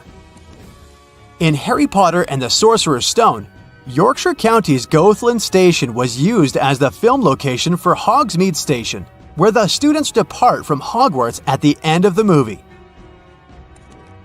Another Yorkshire one here, Malham Cove, the large curved limestone formation which definitely has an otherworldly look to it, was one of the sites where Harry and Hermione were camping in Part 1 of Harry Potter and the Deathly Hallows. Well, that's all.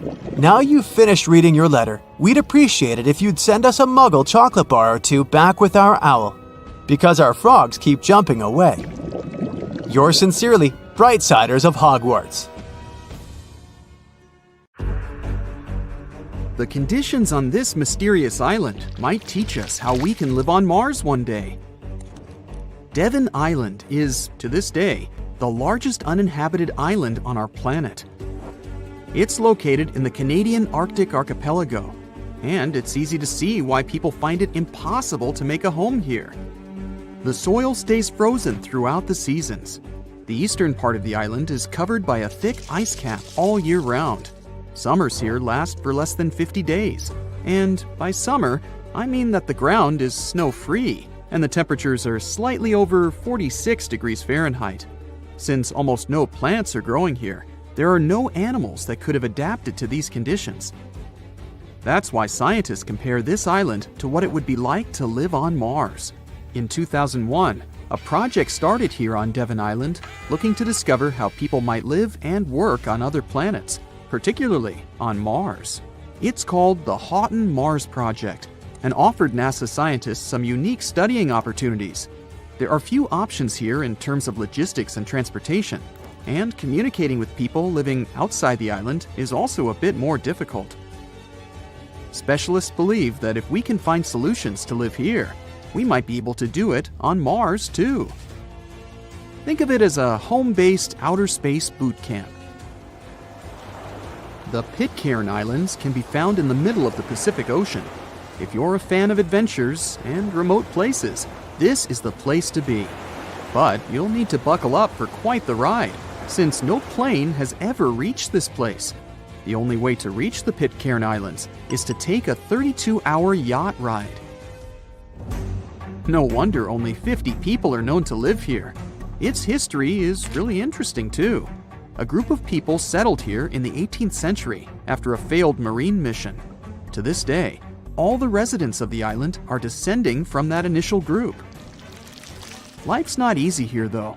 If they need to see a doctor, for example, they need to travel either to the island of Fiji or to New Zealand. Now let's head over to Mexico, where recent technology has allowed scientists to explore some fascinating cenotes, which were previously unknown. Cenotes are also called sinkholes and allow us to see subterranean water bodies. A team of archaeologists, cave divers, underwater photographers, and biologists came together to explore and document the extensive network of sinkholes located in the Yucatan Peninsula. One of the hotspots is located under the main pyramid at the Chichen Itza archaeological site. In total, scientists are looking to explore about 6,000 cenotes stretched across this whole region. The whole project is important not only because of the geological discoveries, but also because of its connection to the Mayan people and their culture. These recent discoveries revealed that for the Mayans, these cenotes weren't simple water sources. They dictated the way they built their constructions and had a huge impact on their spiritual lives too. The tallest mountain in the world is Mount Everest, sure, but it's been explored by scientists and tourists alike and doesn't hold many secrets. The mysterious Ganghar Puensum, on the other hand, is the tallest unclimbed mountain on our planet. The reason behind this unusual situation is not because of its remoteness or harsh conditions. Rather, because it's against local legislation to climb it. It's located in the South Asian territory of Bhutan, and the name of the mountain translates to the White Peak of the Three Spiritual Brothers. Local tradition dictates that mountain peaks shouldn't be available to humans and need to be left to the higher spirits. Mountains in this region can only be climbed up to 3.7 miles, but Ganghar Puensum tops 4.7 miles. For this reason, there's no official record of any human reaching the peak. Almost all of the previous expeditions have been inexplicably stopped at the midpoint. The next unusual spot should be on any travel enthusiast's bucket list, the island of Madagascar. For starters, it's estimated that about 90% of the species of plants and animals that are found here can't be seen anywhere in the world. But there's one small portion of the island that has baffled both tourists and scientists: the stone forest. It belongs to the Singi de Bemaraha National Park and features some unique limestone formations. They look like thousands of spiky towers that stretch hundreds of feet into the air. The distance between these formations can be anywhere from a few inches to the length of a city street. As beautiful as it is, it's really hard to get here. It'll take you a few days to get there from the nearest city. Once you get to the park, it becomes really difficult to explore, too. It can take a whole day to go across as little as half a mile. The word Singis itself translates to where one cannot walk barefoot. To visit the remotest village in the whole world, you'll need to prepare yourself for quite the journey. From the United States, for example, the easiest route involves a 15-hour flight to Cape Town, South Africa, followed by a 6-day boat ride to reach Tristan da Cunha. Or you could take a month-long cruise through the South Atlantic Ocean, whatever works better. Planning in advance is a must, since only 9 boat visits are made to the island yearly. It's just 7 miles long and right in the middle of the South Atlantic Ocean, stretching a mere 37.8 square miles. There are slightly over 200 residents, and they all farm for a living. They do have internet service, but it's really slow. The people living here speak a dialect of English that is used by the fewest number of people in the world. The town of Coober Pedy in Australia is partially underground. It all began back in 1915, when opal deposits were found in the area. To this day, the town is still the biggest opal mine in the world. People living here figured out that it would be more comfortable for them to stick to the underground, as temperatures above ground can reach 125 degrees Fahrenheit. So, the establishment now has underground stores and galleries. Coober Pedy is also home to the world's first 4-star underground hotel. North Sentinel Island, located near India, is another pretty remote place. Not because of the time it takes to get there or the climate, but because it's home to the world's most mysterious tribe. The population living here is estimated to be between 50 to 400 people and isn't known to have any contact with the outer world. This is mostly because locals don't really enjoy visitors and tend to scare them away, even harming tourists. So, to protect them and their obvious wishes, the island is monitored by the local Indian authorities. It's believed the tribe's people don't have any immunity from modern diseases, so being in contact with foreign people might actually be fatal for the locals. On these French islands, there are no native inhabitants. The Kerguelen Islands are part of the Antarctic lands and are home to just scientists that visit on rotation. At any given time of the year, there are no more than 100 people here, and they're mostly engineers and researchers. There's no plane to get you to these islands, and few tourists are known to have visited them. The island is covered in glaciers, and the soil here isn't friendly to plants or animals. But if you're curious about what this place looks like, you'll need both the money and the time to complete the trip. You can only reach the island by ship, which reaches the shores of Kerguelen only 4 times a year. It isn't cheap to stay in these islands, and you definitely won't find 5-star hotels here. The trip departs from Réunion, and it takes about 28 days to reach the first island. Half of the time will be spent at sea, so be prepared to cover over 5,600 miles of the Indian Ocean. They say this place is swarming with money. It's been stored there for centuries, but no one managed to take it away from this island. Treasure hunters have been bewitched with this place since 1795. Many people have tried their luck looking for the treasure that could be hidden there by the Spanish pirates or even by the Knights Templar. But today, it's impossible to get there, as it's a private place, so all you can do is book an ocean tour around this island. Otherwise, you can take a peek at it in a TV reality show starring the Legina brothers, Rick and Marty, who are a team of enthusiasts looking for the treasures of Oak Island in Nova Scotia, Canada. Yeah, seems like there's no place where TV producers can't get to. One of the most famous discoveries out there was the so-called Money Pit. Despite the promising name, it wasn't full of money. Now we have to jump to 200 years ago. The money pit was first found by a 16-year-old kid in 1795. One day, Daniel McGinnis went fishing at Oak Island. He saw a tree there. Unsurprisingly, it was an oak, and it had weird markings. They didn't seem to be natural, so Daniel decided to check the area. He then saw a sunken patch of ground and started digging immediately. His two friends helped him out, but instead of treasures, the guys only found logs placed underground at regular intervals. It looked like a place where someone could hide money or jewels, but nothing precious was found. However, there was something curious down that pit. Someone found a granite stone there, and it had an engraved inscription on it. There were many attempts to decode it, but most of them ended up in failure. There's one translation though, and it says, 40 feet below, 2 million pounds are buried. Yeah, McGinnis and his friends should have dug harder. The next fun thing about the money pit is the coconut fiber found down there. They say that large amounts of this fiber were found at a depth of 60 feet. It may not surprise you, but I have to remind you of one thing. Oak Island is in Nova Scotia, Canada. Coconut trees do not grow there. The nearest one is about 1,500 miles from Nova Scotia, which makes it obvious that someone brought this fiber purposefully. Researchers came up with an idea that coconut fiber could have been used to make ropes and lower all the treasures down the pit.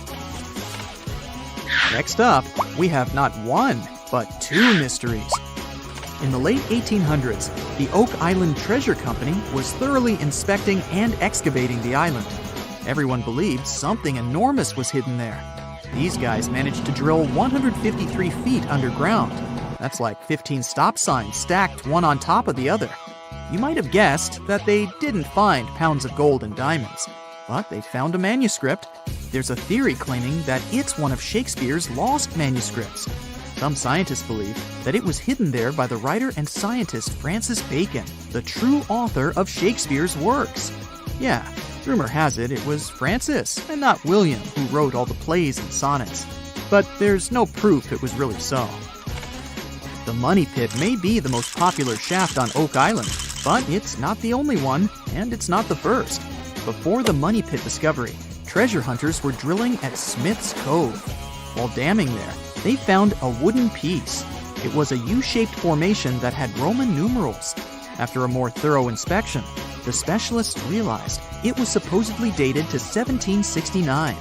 The Money Pit was discovered 26 years later. This fact created many speculations that this structure might have been part of the real shaft with treasures everyone was looking for. Now, look at this Templar coin. It wasn't the first discovery on the island, but it was crucial in some way. Even if it may not sound like a big deal today, in medieval times, those coins would amass an insane amount of wealth. They were typically stored in European fortresses. For the treasure hunters, this coin was a sure sign there was more to be found on the island. The logic is simple. If there's one coin of that kind, there must be something else. And they were right. It wasn't the only Templar discovery. On the southwest shore of the island, a crossbow bolt was found. Experts say it dates back to the 13th century. But, once again, that wasn't something the treasure hunters were after. Some more coins were found on the island. Rick and Marty Legina retrieved this precious piece from a swamp. The coin is made of copper, and this time, it originated from Spain. When it was found, the Legina brothers could only see the number 8 engraved on it. But later on, some experts studied this coin and claimed it was made sometime around the 17th century. They managed to clean it well and saw the date 1652 engraved on the back of this coin. There's a theory stating that Spanish explorers found some treasure but hid it instead of taking it to the king. So maybe this coin just dropped out of the chest full of coins and jewels and is part of the treasure everyone was after. Or someone could have accidentally lost it while looking for the treasure. Who knows? One more famous treasure hunter is Gary Drayton. Gary and his team, together with Rick Legina, came across 2 coins while metal detecting the island. Those were 17th century King Charles II Britannia coins. One of them had a very clear inscription on it, stating that the coin was minted back in 1771. Another swamp treasure of possibly Spanish origin is also here. This time, it's a silver ring.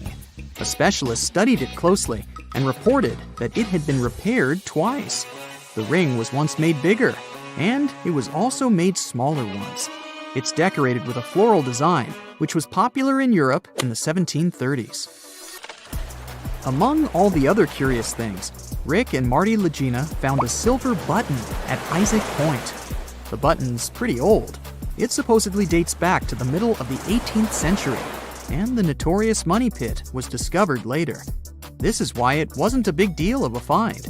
It could simply belong to some farmer peacefully raising livestock on the island. There's no official record of any chest full of gems and coins found on Oak Island, but enthusiasts did find some jewels there. First off, the team found a brooch with a magnificent red gem. They mistakenly thought it was a ruby, but a professional gemologist stated it was a garnet. The piece was made of silver, and it's pretty old. Experts believe it was made around the 15 or 1600s. Another brooch they found didn't have any gems on it, but it had an intricate design. It's a brooch with a leaf design and an ornate rope. There are 13 branches of the leaf, which instantly created more mystery to the whole treasure hunting. First off, there's a carving with a 13-branched tree on a rock on the north shore of this island. What's more, many people believe that the number 13 is important to the Knights Templar. The enthusiasts also found a brooch not far away from the place where Daniel McGinnis, the guy who found the money pit, lived. The brooch was shown to a professional gemologist, Charles Luton Brain. He had to break it to the team that there were no gems adorning this piece of jewelry. In fact, the stone that seemed to be a gem was just a piece of glass. It was processed using a special technique though, so it was leaded glass. The enthusiasts decided to study the brooch even more and found out that part of the brooch was made of gold. The specialists claim that the brooch dates back to the 14th century. Was it the treasure everyone was looking for? Wow, talk about noisy! Toadfish have a unique ability. They can create a very strong sound. The human ear usually can't hear it, especially if only one fish is making the sound. But if many fish are making the sound at the same time, well, it's going to be hard to forget, and you may not be able to stop hearing it. Toadfish are a common part of the fauna off the coast of Sausalito in California, and every year thousands of them gather in the shoals to party and scream. Together, they create a collective sound that can be easily heard by those in the houses near the shore. The noise, which can be described as a low hum, can even penetrate into the city center. Some people get bothered by this constant humming. This is a unique natural phenomenon, but there's a catch. At some point, the fish swim away from the shore, but the sound remains. Also, scientists have proven that this fish-made noise can't spread through the city, and many residents of the coastal areas don't hear it. But still, some people continue to hear this strange hum. In a similar case, imagine that you've moved to a small village in Scotland. You rent a house, have dinner, and go to bed. As you're settling into sleep, a strange hum permeates your room. It sounds like someone started their truck somewhere in the distance. The sound is similar to the sound of a low, loud bass that comes from a speaker. The hum keeps you awake. You get migraines and even feel nauseous. In the morning, you find out that some other locals also hear this terrible buzzing.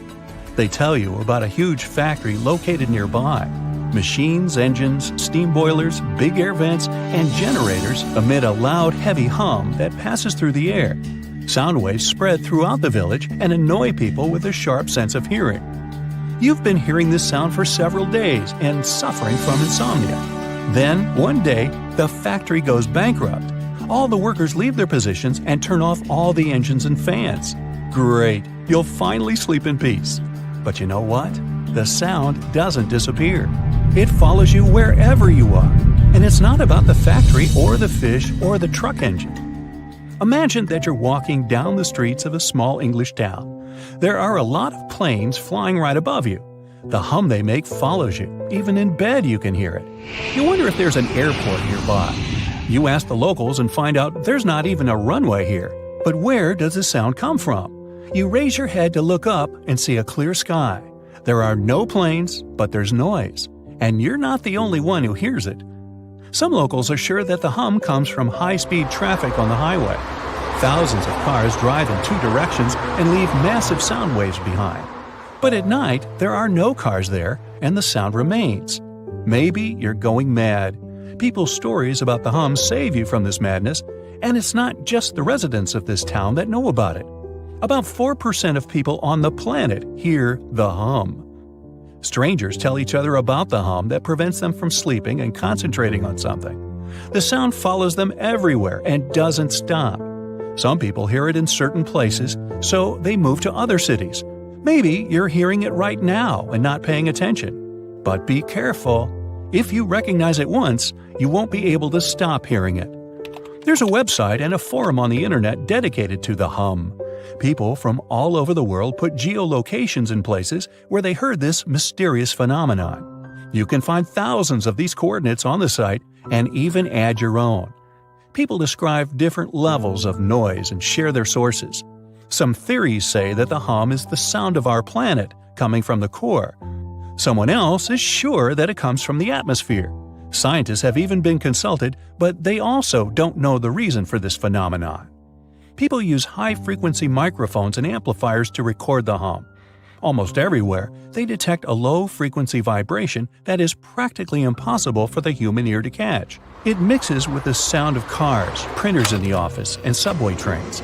Sometimes people stop hearing it, but the hum increases when they lie in bed. Many records about the hum say that people hear it in industrial cities. Sometimes these sound seekers manage to find the source. They ended up being factories with running generators where the sound was getting into the ventilation system and where the fans spread it outside the building. When the generator stopped working, the sound disappeared. But these are rare cases. More often, no one can find the source of hum. One of the most famous places where you can catch it is in the city of Taos in New Mexico. About 2% of locals hear a strange buzzing every day. Some tourists experience it too. Scientists came to the city to study this mystery, but found no explanation. Some theories say the usual acoustics of this place cause the hum. Some folks think it's just a hallucination or the power of suggestion. Everyone talks so much about the hum that the brain creates an illusion of a sound that doesn't exist. Locals believe the nature of the buzzing is mystical and associated with bad spirits. Whatever it is, no one has found out the truth yet. The hum that people hear all over the world may be the result of seismic activity in the tectonic plates under the ocean waters. Huge chunks of the Earth's crust are slowly moving and colliding with each other. This creates a noise that reaches us in the form of a hum. But why do only a few people hear it? Perhaps about 4% of the world's population has a unique sense of hearing. In any case, scientists haven't been able to confirm the tectonic plate theory either. Some researchers point to submarines as the reason. They use low-frequency radio signals to communicate around the world. These signals spread over the surface and can affect the human body. When the ear catches these sound waves, it reacts and causes vibrations similar to humming. This happens because low-frequency sound energy collides with the soft tissues of the skull and stimulates the auditory nerve. In fact, it's not even a sound. It's a hallucination that is created by your brain. But still, no one can confirm this theory either. Perhaps thunderstorms can create the hum phenomenon. About 8 million lightning strikes hit the Earth every day. Some impact creates a powerful electromagnetic charge. Lightning penetrates the air and makes it resonate between the Earth's surface and the ionosphere. Yeah, it sounds complicated, but the principle is simple. Imagine that you're blowing onto the neck of a bottle. Hear this low hum? Lightning works similarly with air. And that's just one hit. Imagine millions of these strikes. The sound waves spread all over the planet, and some people hear them. Lightning constantly strikes all the time, so the hum never stops. In 1973, scientists put forward a theory that the reason for the hum is the jet stream shearing against slower-moving air. In simple words, wind and fast airflows intersect slower ones. As a result, a whistling sound appears, and electric towers and power lines amplify it. By the way, the first reports of the hum appeared in the 70s. People learned about this phenomenon from the small British city of Bristol. Dozens of residents heard this strange noise in different parts of the town. In the beginning, they ignored it. Then the sound became increasingly more irritable. It prevented people from working and living their everyday lives. They couldn't sleep and couldn't concentrate on anything. There was a warehouse with industrial fans in a neighboring town. The locals were sure that this was the reason for the hum. The warehouse stopped working a few years later, but the sound remained. You may even be able to hear it right now if you visit the city. There are many theories about the hum, but you can reduce almost half of them thanks to one factor. Tectonic plates, seismic activity, lightning strikes, the Earth's crust, and resonating air are logical explanations. But look at all the records about the noise. People hadn't mentioned this until the 70s. If this phenomenon had appeared earlier, many newspapers would have written about it. Apparently, the hum is not a mystery of nature. Perhaps this is a consequence of all of our technological achievements. Factories, power lines, airplanes, cars, ships, trains, microwaves, and generators create an imperceptible background noise that most people ignore. We're so used to all these noises that we have forgotten what silence is. Perhaps our brain made the hum inside our heads to respond to our noisy world. If you start to listen carefully right now, what kind of sounds will you hear? Where are they coming from? And is there the hum among them? Rekhat structure is a giant formation in the Sahara that looks exactly like a giant bullseye. It's so wide that you can see it from space. Even the CIA got interested in it. In 1965, they planned a flyover looking for geomagnetic anomalies. The findings are still classified. Perhaps the theories are true, and this place is truly the lost city of Atlantis. Now, Atlantis supposedly sank beneath the waves, but recent discoveries are pointing us in a different direction. This is an ancient story that goes far back in time, and Plato was the first to mention it. The place had loads of greenery and a curious structure. 3 concentric circles of land surrounding 2 circles of water. 2 key quotes from Plato's writing suggest that Atlantis might not have been a typical island in the middle of the ocean. Plus, Atlantis had a major influence from Africa and Europe, challenging the idea of it being in the Atlantic. It turns out that the Eye of the Sahara and Atlantis look alike. When astronauts saw the Eye of Sahara from above, they initially suspected a meteorite impact crater. But the rings of the structure matched the layout described of Atlantis. More importantly, the Sahara wasn't always a desert. It turned from a tropical region into a desert around 11,000 years ago. Researchers found evidence of a massive river called the Tamaracet that could have sustained a community. This river flowed toward the Rekhat structure, aligning with Plato's description. The Trans-Saharan Seaway ran through the Sahara 50 to 100 million years ago.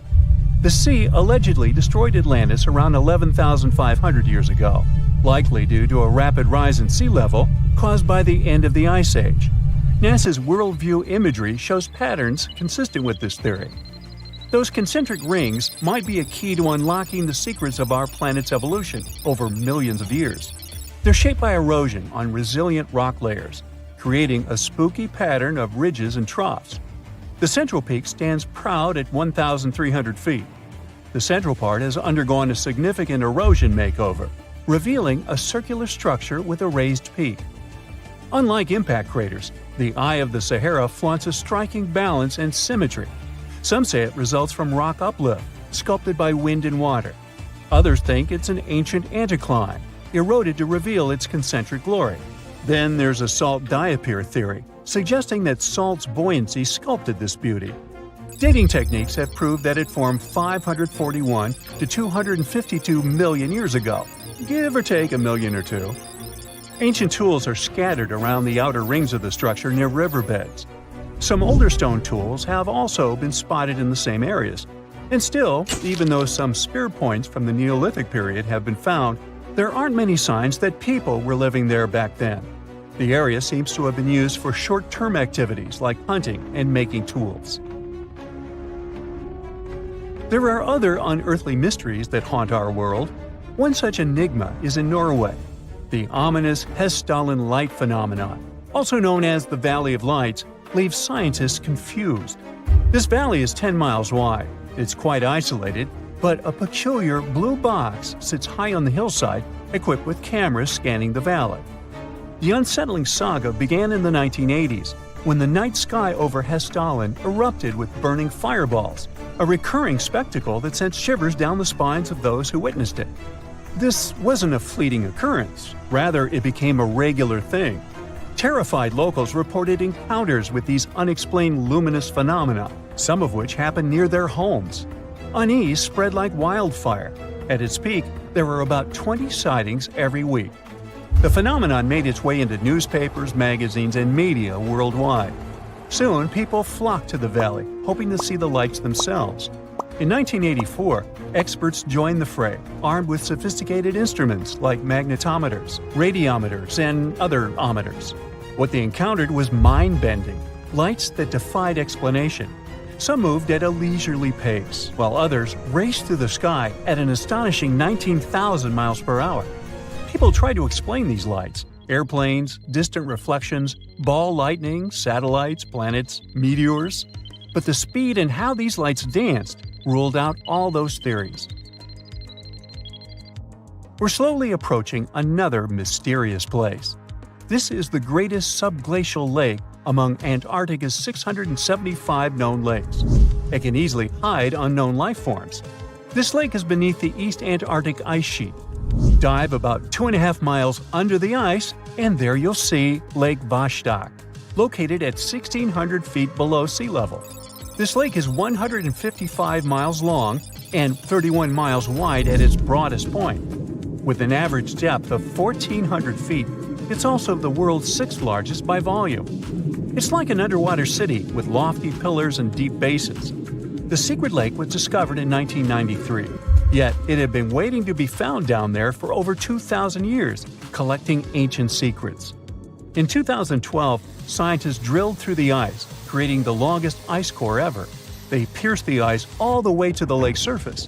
The year 2013 brought an unexpected twist when the tranquil waters erupted during the extraction of an ice core, mixing with drilling fluids. Then they got a pristine water sample in 2015. Some believe there might be previously unknown life forms down there, since it's a fossil water reserve that's been untouched for millions of years. They could be a lot like those speculated ice-covered oceans on moons like Europa and Enceladus.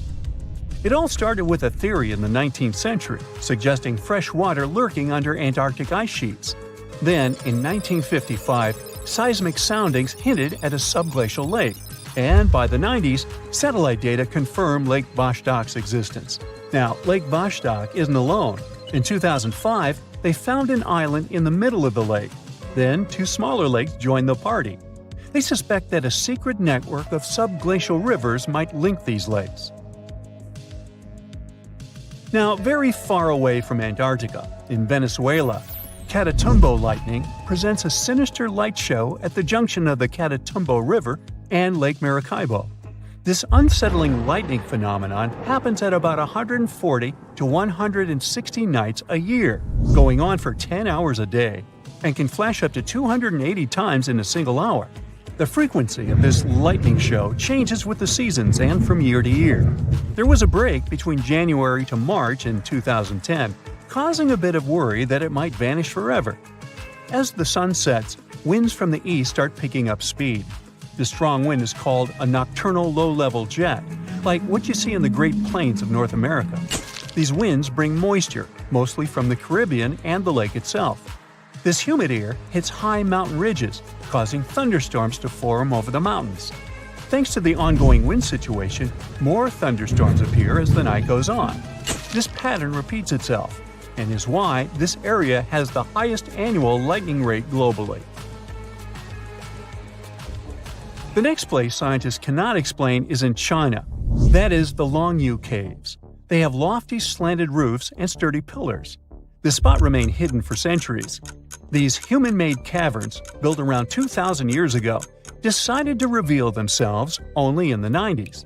Local farmers drained some ponds and unveiled 5 massive caverns. Further digging exposed an additional 19 smaller caves. They range from 60 to 110 feet in width and 26 to 50 feet in height. Archaeologists found historical relics from the reign of Emperor Zhuan of Han, dating back to over 2,000 years ago. Now, how did these caves survive for more than 2 millennia without falling apart? No ancient records explain the way they were crafted either.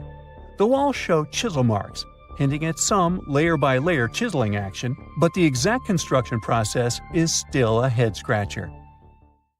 That's it for today. So hey, if you pacified your curiosity, then give the video a like and